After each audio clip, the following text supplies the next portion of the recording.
Tell us about a time when you were glad you read the paperwork before signing it. When I was ready to propose to my girlfriend, I went to a pretty well-known jewelry store for a ring. I wanted to surprise her, but I understood that she would most likely want to exchange the ring for another one. So I asked the staff in advance if I would be able to get my $900 back if needed. They assured me that I could. I proposed to her. As I expected, my fiancé found another ring she liked at a different store, so I went back to the original shop and asked for a refund. The employee looked at me and said, "No problem, just sign this first." I look at the small slip of paper she hands me, already reaching to sign it when I suddenly notice in fine print, I confirm that this purchase is final and non-refundable.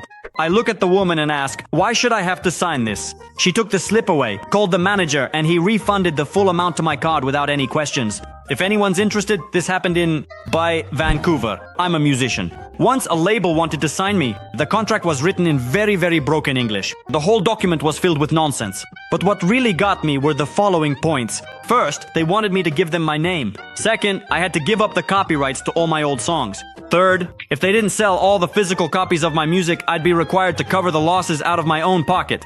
Screw them! Edited. Since you're asking, I'll leave a link to my Bandcamp.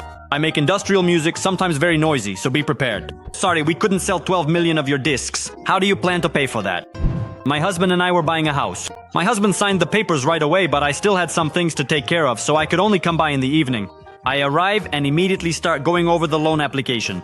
Our lender sees this and says, "You know, you don't really have to read all that, especially since your husband has already signed." And I'm like, "No, I want to make sure everything is exactly the way I want it." And then it turns out that according to the paperwork, we're borrowing $250,000 at a whopping 25% interest. Yeah, right. I didn't sign anything and got out of there right away. The lender started threatening to sue me as I was leaving, to which I replied that going to court would cost me less than paying his outrageous interest rates. Since then, I've been the only one handling our mortgage. And by the way, that lender happened to be my husband's old school friend. Please tell me you had a serious talk with your husband. I would be furious if my husband signed such an important document without at least going over the main points.